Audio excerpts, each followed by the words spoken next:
Hi, today I'd like to discuss what a love avoidant is. Someone who's emotionally unavailable is what we often refer to them as.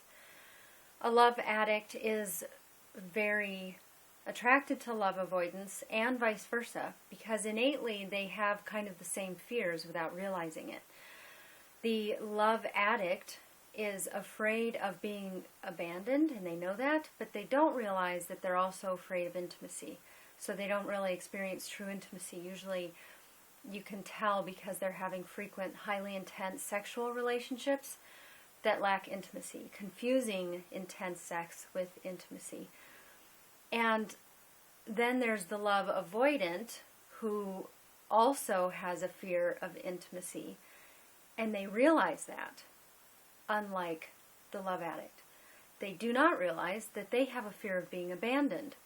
So if a love addict begins a relationship, they get very uncomfortable and they will tend to emotionally withdraw. A love avoidant doesn't mind living with you. They wouldn't mind having a relationship with someone as long as they can be in a different room. They don't really want to engage emotionally with someone, and that's a protective mechanism for them. Now, I smile a little bit because I've experienced it, but it's really not funny at all. That's my coping mechanism because I was hurt by that all throughout my life.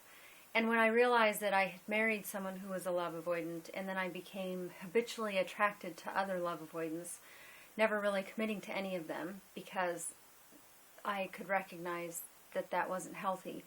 And the love avoidant doesn't necessarily really want to be in a committed relationship anyway.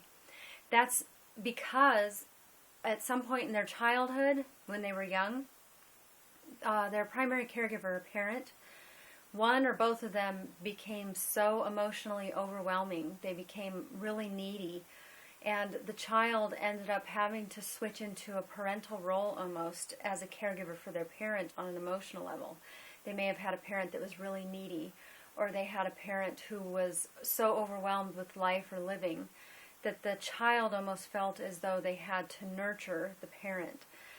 So, in both scenarios as to the history of a love addict and a love avoidant, they can pretty much relate to each other and easily switch back and forth. So, for instance, a love addict may be looking for proper love and nourishment outside of their family life because they're not getting it at their family of origin. So they look around for intimate connection and nurturing from other people.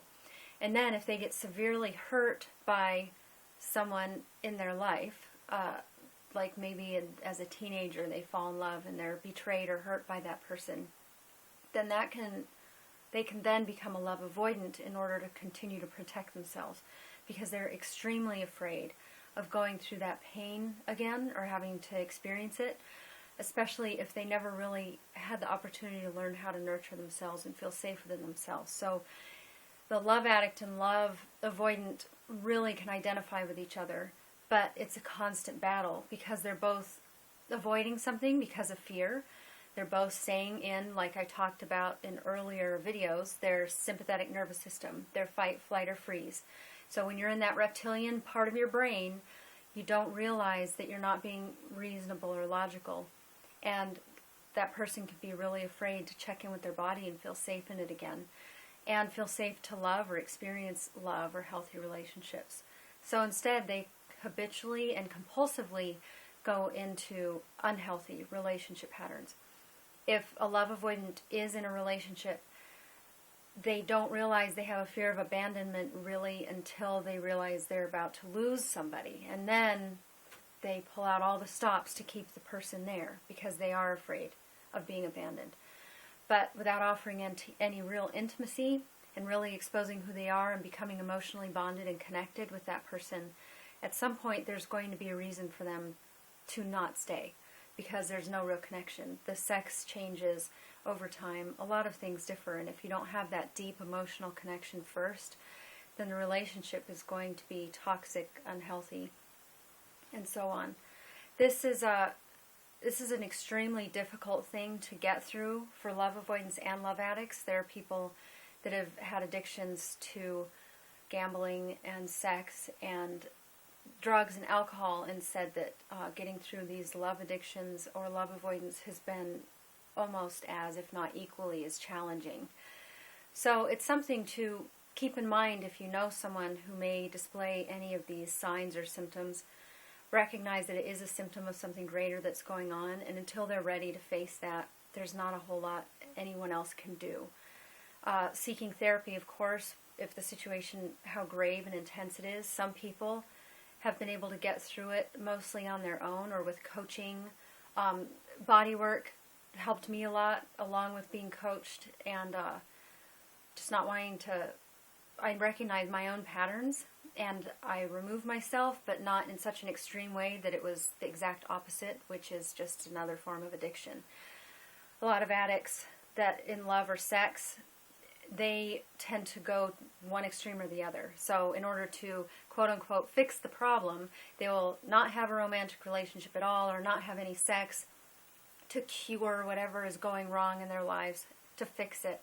And that's not the answer either, because again, you're looking at the symptom, not the actual underlying reason that certain things are going on in your life. So I invite you to look at your own patterns and just be a little extra empathetic and nurturing to the people in your life that may be displaying these signs and symptoms. If they're not ready, they're not ready. Thank you, and check out my blog that I've linked below for more information on love avoidance, and contact me with any questions. Thank you.